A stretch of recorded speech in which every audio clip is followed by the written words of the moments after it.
Hey everyone, welcome to my new video. आज का जो टॉपिक है new education policy 1986 in reference of ECCE. सबसे पहले हम ईसीसी के बारे में थोड़ी सी बात कर लेते हैं। ईसीसी की पूरी फुल फॉर्म है early childhood care and education, पूर्व प्राथमिक देखभाल एवं शिक्षा, जहाँ 3 से 6 वर्ष के बालक आते हैं, 0 से 6 वर्ष के बालक आते हैं, या फिर कहीं तो बर्थ से लेकर 6 वर्ष के बालक आते हैं, ठीक है, या फिर बच्चे आते हैं।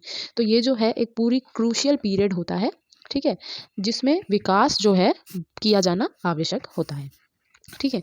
तो ये न्यू जो एजुकेशन पॉलिसी थी 1986 में दोबारा अमेंडमेंट होकर आई थी, ठीक है, संशोधित होकर आई थी। इससे पहले जो ये एजुकेशन पॉलिसी थी वो 1968 में आई थी। तो आइए जान लेते हैं कि 1968 में ऐसे क्या कारण थे जिसकी वजह से इस पॉलिसी को संशोधित किया गया था, ठीक है। तो सबसे पहले जो कारण है वो है शिक्षा नीति का क्रियान्वयन।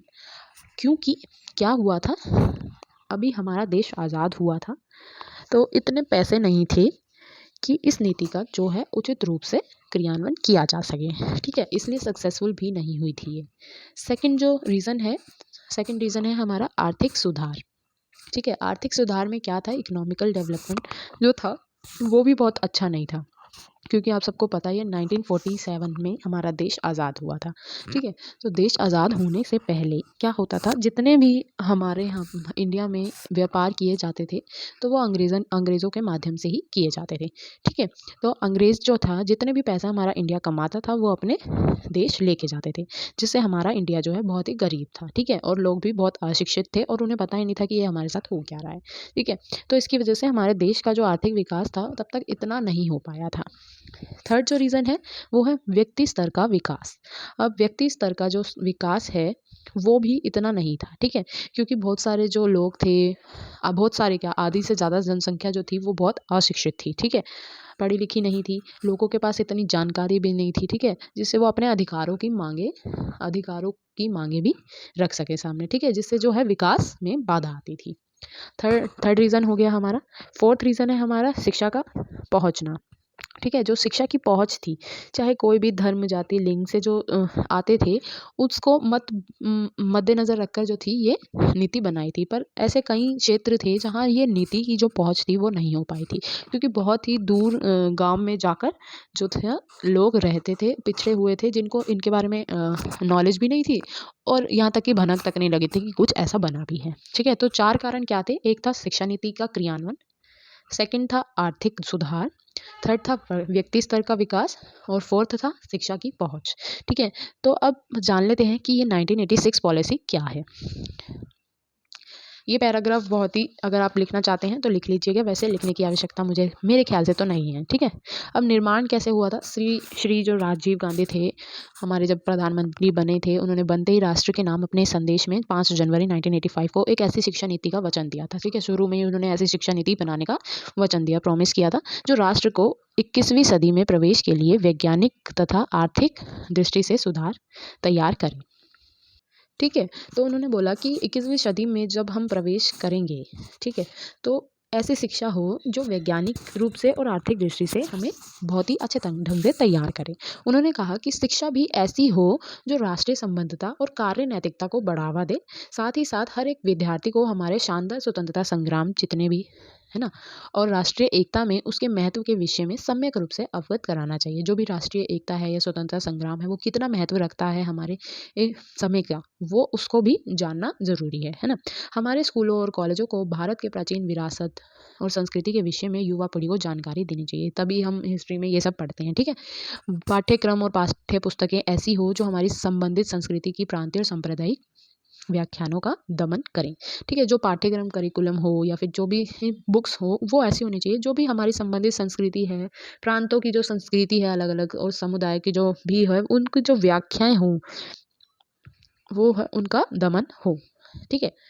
तो तत्कालिक उसी टाइम के जो शिक्षा मंत्री थे श्री कृष्ण चंद्र पंत ने प्रधानमंत्री को 20 अगस्त में जो थी एक रिपोर्ट प्रस्तुत की थी 1985 को, ठीक है, जिसका जो टॉपिक था वो था शिक्षा की चुनौती नीति संबंधी परिप्रेक्ष्य पर्सपेक्टिव, ठीक है। इस रिपोर्ट की जो कॉपियां थी वो संसद में रखी गई, ठीक है, और सभी राज्य सरकारों और संघीय क्षेत्र प्रशासनों को भेजी गई। जितने भी सरकार के प्रशासन होते हैं उन सबको भेजी गई थी। देश में इस रिपोर्ट पर व्यापक रूप से चर्चा भी हुई, ठीक है। नई शिक्षा नीति के निर्माण के लिए इस रिपोर्ट में संशोधन कराए तथा एक नया दस्तावेज, अब रिपोर्ट में संशोधन भी किए तो एक नया दस्तावेज सामने आया। तो दस्तावेज में जो था वो ये रिपोर्ट थी जिसका नाम टॉपिक था राष्ट्रीय शिक्षा नीति 1986 एक प्रस्तुति, ठीक है, प्रकाशित की गई थी उस टाइम पर। अब इस दस्तावेज पर राष्ट्रीय विकास परिषद तथा केंद्रीय शिक्षा सलाहकार बोर्ड द्वारा विचार किया गया था, ठीक है। इसके बाद इस पर लोकसभा तथा राज्यसभा द्वारा चर्चा भी की गई और बाद में इसे मंजूरी भी मिली। इस प्रकार नई शिक्षा नीति का निर्माण हुआ। अगर आपको लिखना है तो प्लीज़ लिखिएगा, बहुत ही कम समरी में लिखिएगा, ठीक है, बस इतना ज़्यादा डीप जाने की ज़रूरत नहीं है। नई शिक्षा नीति और शिक्षा का सार। अब ये नई शिक्षा नीति क्या है और शिक्षा का सार हम पढ़ लेते हैं। नई शिक्षा नीति में कहा है कि शिक्षा सुसंस्कृत बनाने का माध्यम है, ठीक है, एक अच्छे संस्कृत बनाने का माध्यम है। वह हमारी संवेदनशीलता, सेंसिटिविटी और अनुभूति को जो है तेज करती है, जो महसूस करने की क्षमता होती है उसको बहुत तेज करती है, जिससे राष्ट्रीयता पनपती है, नेशनैलिटी पनपती है, वैज्ञानिक समझ बढ़ती है, ठीक है, और कुल मिलाकर हमारे संविधान द्वारा प्रतिष्ठित समाजवाद, धर्मनिरपेक्षता, लोकतंत्र के लक्ष्यों की प्राप्ति में भी सहायक होती है। बेसिकली इस लाइन का मतलब यही है कि एक अच्छा नागरिक उभरने में जो है उभर कर सामने आता है शिक्षा से, ठीक है। शिक्षा के द्वारा ही आर्थिक जरूरतों को पूरा करने के लिए हर स्तर पर जनशक्ति का विकास किया जाता है। अब शिक्षा के द्वारा आर्थिक जरूरतों, जो भी हमारी इकोनॉमिकल नीड्स हैं, उनको पूरा करने के लिए हर लेवल पर जो है जनशक्ति का जो है विकास होना चाहिए। शिक्षा के मूल आधार, बेसिक जो आधार हैं पर ही अनुसंधान और विकास को बल मिलता है। अनुसंधान यानी कि शोध, जो हम खोजते हैं, और जो डेवलपमेंट है उनको बल मिलता है। तरक्की की इस दौड़ में आज एकमात्र शिक्षा राष्ट्रीय आत्मनिर्भरता की आधारशिला है, ठीक है। तो शिक्षा ही राष्ट्रीय निर्भरता की आधारशिला है, ठीक है। शिक्षा वर्तमान और भविष्य के निर्माण का अनुपम साधन है। यही राष्ट्रीय शिक्षा नीति का आधारभूत सिद्धांत है। आगे पढ़ लेते हैं राष्ट्रीय शिक्षा नीति 1986 तथा छोटे बच्चों की शिक्षा। अब क्या पॉइंट्स हैं यहाँ पर आपको लिखना पड़ेगा, और ये पूरा जो पैराग्राफ है बहुत इंपॉर्टेंट है, यही मेन है, ठीक है। तो इसको पढ़ लेते हैं। राष्ट्रीय शिक्षा नीति में शिक्षा के विभिन्न पक्षों पर चर्चा की गई, ठीक है, अलग अलग पक्ष जो होते हैं उन पर चर्चा की गई थी, ठीक है। पूर्व प्राथमिक शिक्षा के स्थान पर, यानी कि जो प्री एजुकेशन जो होती थी उसके स्थान पर छोटे बच्चों की देखभाल और शिक्षा का प्रयोग किया गया था, ठीक है। जो प्री एजुकेशन की बात होती है वो उसके स्थान पर जो था उसका प्रयोग किया गया, छोटे बच्चों की देखभाल और शिक्षा, ठीक है, इनका प्रयोग किया गया था इस सेंटेंस को। शिक्षा नीति के भाग 5 में उक्त शीर्षकों के अंतर्गत पहले 5 पैरों में निम्नलिखित नीति दर्शाई गई थी। देख लेते हैं कौन सी नीति दर्शाई गई है। सबसे पहले, बच्चों से संबंधित राष्ट्रीय नीति छोटे बच्चों, विशेषकर प्रथम पीढ़ी शिक्षार्थी बहुल जनसंख्या के वर्गों से संबंधित बच्चों के लिए शिक्षा व्यवस्था पर जोर देती है। तो इसमें क्या अलग से नए टॉप पॉइंट्स आए हैं। तो सबसे पहले जो थे, ये जो छोटे बच्चे थे, जो एक जनसंख्या का जो है थोड़ा सा परसेंट है, ठीक है, बहुल जनसंख्या के वर्गों से संबंधित बच्चों के लिए इस शिक्षा व्यवस्था पर जोर डाला गया था, यानी कि छोटे बच्चों की शिक्षा को लेकर उन पर फोकस किया गया था। सेकंड है पूर्व रूपेण बाल विकास को ध्यान में रखते हुए, ठीक है, होलिस्टिक डेवलपमेंट को ध्यान में रखते हुए पौष्टिक आहार, शारीरिक, नैतिक तथा भावनात्मक विकास, शिशु पालन पोषण एवं शिक्षा संबंधी कार्यक्रमों को उच्च प्राथमिकता दी जाएगी। जितने भी होलिस्टिक डेवलपमेंट है उसको ध्यान में रखते हुए, जैसे पौष्टिक आहार हो गया, फिजिकल हो गया, नैतिक हो गया, मोरल हो गया, ठीक है, इमोशनल हो गया, अब शिशु का पालन पोषण जो जितना ज़रूरी है, और शिक्षा जो संबंधी कार्यक्रम है उनको प्रायोरिटी दी जाएगी उसमें, और जहाँ संभव हो उन्हें ICDS समेकित बाल विकास सेवा कार्यक्रमों के साथ जोड़ा जाएगा, ठीक है। ICDS integrated child development scheme जो थी, ठीक है, और प्राथमिक शिक्षा को जन जन तक पहुंचाने के लिए सहायता सेवा कार्यक्रमों के साथ जोड़ा जाएगा। तो जो प्री एजुकेशन है उन तक लोगों तक पहुंचाने के लिए सहायता सेवा कार्यक्रम जो है उनको भी जोड़ा जाएगा इससे, ठीक है। साथ ही प्राथमिक शिक्षा को जन जन तक पहुंचाने के लिए सहायता सेवा के रूप में दीवा देखभाल केंद्र खोले जाएंगे, ठीक है। अब जब इनको लिंक्ड किया जाएगा अलग अलग कार्यक्रमों से, तो उन कार्यक्रमों को कहाँ देखा जाएगा, तो वो केंद्र थे दीवा देखभाल केंद्र, और इससे छोटे भाई बहनों की देखभाल में लगी हुई गरीब परिवारों की लड़कियां स्कूल जा सकेगी। ठीक है, तो जितने भी बड़े भाई बहन होते हैं, जो छोटे भाई बहनों के ध्यान के लिए या पालन पोषण के लिए अपना स्कूल छोड़ देते हैं, तो उन लड़कियों के ऊपर भी इन्होंने फोकस किया था इस नीति में। ठीक है, ईसीसी के कार्यक्रम बाल केंद्रित एवं खेल आधारित होंगे। अब जितने भी जो ईसीसी के प्रोग्राम्स होंगे वो चाइल्ड सेंटर्ड होंगे और खेल पर आधारित होंगे, यानी कि पेंसिल पकड़ा दी या पेन पकड़ा दिया, ठीक है, वो सब बिल्कुल भी नहीं होगा। वे बच्चों के व्यक्तित्व विकास, पर्सनैलिटी डेवलपमेंट की ज़रूरतों को पूरा ध्यान देंगे। शिक्षा में लिखने, पढ़ने व गणित की शिक्षा जैसे औपचारिक शिक्षण पर बल देने के बजाय बच्चों की स्वाभाविक रूप से खेल-खेल में सीखने के तरीके प्रयोग में लाए जाएँगे। इस काम में आस-पास के लोगों को पूरा सहयोग लिया जाएगा। ठीक है, अब क्या है कि ईसीसी में क्या होता है, क्योंकि वो बर्थ से लेकर 6 साल के बच्चे होते हैं, उस टाइम पर जो है, आज के टाइम पर नर्सरी में भी एडमिशन नहीं मिलता बच्चों को, है ना?